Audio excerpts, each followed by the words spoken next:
हर हर महादेव, जय श्री महाकाल। साधना में ऐसी कौन सी गलतियां आप लोग करते हैं जिसके कारण आपको मंत्र सिद्धि, आपकी साधना में सफलता नहीं मिल पाती है? और कलयुग में ऐसी कौन सी सबसे सरल साधना है जिससे आप भक्ति और मुक्ति दोनों को प्राप्त कर सकते हैं? तो आज इस बारे में ही बात करेंगे। सबसे पहले जो सावधानी है उनके बारे में जान लेते हैं कि जब आप जाप करते हैं तो जो आपकी जाप माला होती है उसको किसी को भी छूने नहीं देना चाहिए। उसका स्पर्श किसी के भी हाथ द्वारा आपकी माला पर नहीं होना चाहिए और ना ही किसी की उस पर नज़र पड़नी चाहिए। जो गोमुखी आती है उसमें डालकर ही आपको अपना जाप करना चाहिए और जो आपका मंत्र है वह हमेशा गुप्त रखना चाहिए। उसका बखान नहीं करना है कि मैं इस मंत्र का जाप कर रहा हूँ, मैं महाकाल भैरव का जाप कर रहा हूँ या शिव का जाप कर रहा हूँ। अपनी साधना को हमेशा गुप्त रखना चाहिए, क्योंकि आपके ही यदि कोई दोस्त होंगे या कोई ऐसे भगत होंगे जिनको पता होगा कि आप साधना कर रहे हैं तो वह आपकी जो ऊर्जा है उसको चुरा लेंगे, जिससे आप जाप तो करेंगे पर आपको उसका फल बिल्कुल भी नहीं मिलेगा। दूसरी बात यह है कि जब आप जाप करने के बाद आसन से उठते हैं तो आसन के कोने पर आपको थोड़ा सा जल डालना है और उसको अपने अंगूठे की सहायता से नीचे रगड़कर अपनी दोनों आँखों पर और अपने आज्ञा चक्र पर, माथे पर लगाना है। इससे जो आपकी पूजा होती है, जो आपका जाप होता है, उसका आपको पूर्ण फल प्राप्त होता है। भगवान ने सभी मनुष्य को, प्रत्येक व्यक्ति के अंदर शक्तियाँ दे रखी हैं, पर समस्या क्या है कि हर कोई व्यक्ति उनको जान नहीं पाता, पहचान नहीं पाता। वह शक्तियाँ उसको ही मिल सकती हैं जो उसके योग्य है। और आप योग्य कैसे होंगे? योग्य आप भक्ति, भजन, पूजा, जाप तप करके आप उसके योग्य बन सकते हैं, क्योंकि भगवान ने सारी शक्ति मनुष्य के मूलाधार चक्र में समाहित की हुई है, जो कि कोई भी जगा सकता है, पर हर व्यक्ति उस दिशा में नहीं बढ़ पाता, उस मार्ग में नहीं बढ़ पाता। कुछ लोग केवल वासना के चलते हुए या अपना जो भी नॉर्मल लाइफ होती है उसमें ही ज़िंदगी अपनी पूरी बिता देते हैं, ना तो यह समझ पाते कि उनका जन्म किस लिए हुआ है और क्या उनके जन्म का उद्देश्य है। जब आप भक्ति करते हैं, पूजा करते हैं, जप करते हैं, ध्यान करते हैं तो आपका जो मूलाधार चक्र है उसमें वाइब्रेशन होना शुरू हो जाता है। वह मूलाधार से उठती हुई आपकी कुंडलिनी शक्ति आपके सहस्त्रार तक, जो आपका सहस्त्रार चक्र है, उसका भेदन करती है। और जो आपके समस्त 7 चक्र हैं, जिसमें मूलाधार, स्वादिष्ठान, मणिपुर, अनाहत, विशुद्ध चक्र, आज्ञा चक्र और सहस्त्रार चक्र, आपके जो 7 चक्र हैं वह एक्टिव होने लगते हैं और आपको एक दिव्य सुगंध महसूस होने लगती है। जो आपके आसपास जो देवी ऊर्जा है वह आपको देखने के लिए आती है तो आपको एक दिव्य तीव्र गंध आने शुरू हो जाती है।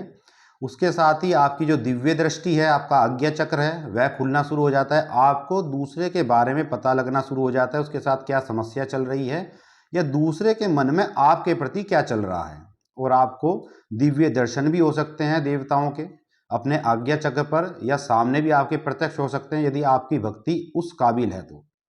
साधना के समय में आपको एक समय भोजन करना चाहिए और यदि संभव हो तो अपने हाथ से ही भोजन बनाकर आपको ग्रहण करना चाहिए। जिस स्थान पर आप साधना कर रहे हैं आपको वहीं पर सो जाना है। ये कुछ नियम होते हैं जिससे आपको आपकी साधना है उसका पूर्ण फल प्राप्त होता है। और कौन से ऐसे स्थान हैं जहाँ पर यदि आप साधना करते हैं, मंत्र जाप करते हैं तो आपको बेहद जल्दी सिद्धि मिल जाती है? उसके लिए आप किसी तीर्थ स्थान पर जाकर साधना कर सकते हैं, गंगा के तट पर आप साधना कर सकते हैं, किसी मंदिर में साधना कर सकते हैं, शमशान भूमि में आप साधना कर सकते हैं, और जो गौशाला होती है जहाँ पर 50 से 100 गायें एक साथ रहती हैं, गौशाला में जाप करने से मंत्र सिद्धि जल्दी आपकी प्राप्त होती है। कुंडलिनी शक्ति को महसूस करने के लिए मैं आपको एक क्रिया बता रहा हूँ जिसको आप सभी लोग अपने घर में कर सकते हैं।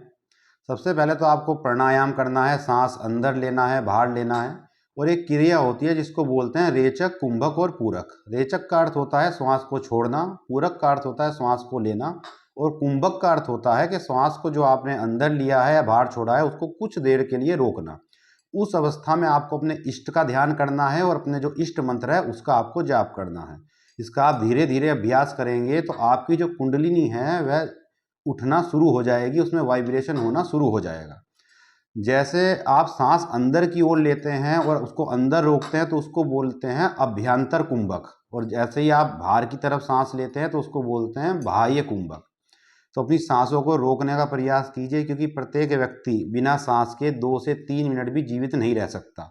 और अपनी सांसों की ही आप एक माला बना लीजिए कलयुग में जो सबसे सरल साधना है वह है नाम जप।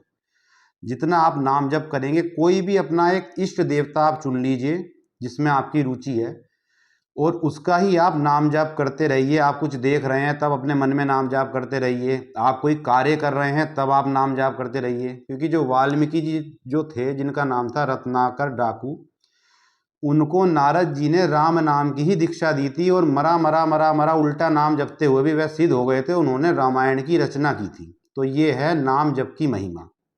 तो आप भी एक चीज़ को पकड़ लीजिए, क्योंकि यह कहा जाता है कि एक साधे सब सधे, सब साधे सब जाए।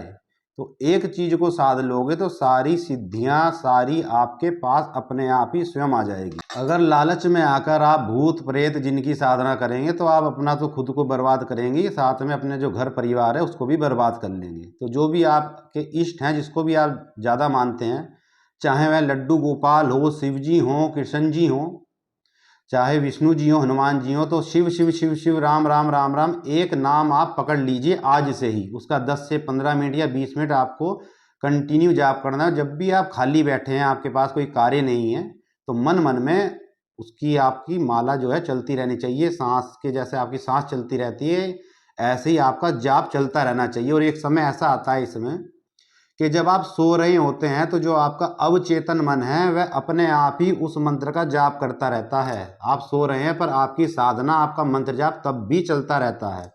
जो लोग भक्ति मार्ग में हैं या साधना मार्ग में, उन्होंने महसूस दिया होगा कि जब वो रात्रि को उठते हैं तो उनके अंदर ऐसा लगता है जैसे उनके मन में उनके इष्ट का जाप चल रहा हो। ऐसे बहुत से लोग होंगे आप में से जिनके साथ ऐसी घटना घटित होगी होंगी।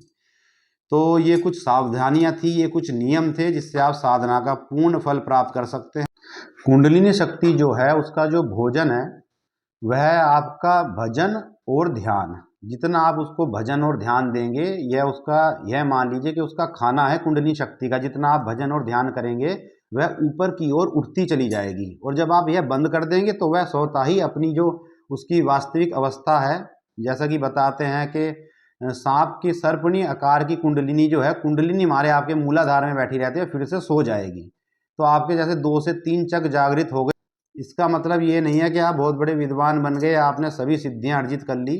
उसका जब तक आप निरंतर अभ्यास नहीं करोगे तो वह पूर्ण रूप से जागृत नहीं होगी। इसीलिए जो साधु सन्यासी होते हैं, जब उनकी कुंडलिनी शक्ति जागृत होना शुरू होती है तो वह हिमालय की गुफाओं में चले जाते हैं, क्योंकि उनको इस संसार से मोह नहीं रह जाता है बिल्कुल भी, और वह अपनी तपस्या में लीन हो जाते हैं। उसमें उनको बहुत आनंद आता है। वीडियो आपको पसंद आया हो तो वीडियो को ज़्यादा से ज़्यादा इसको शेयर कीजिए।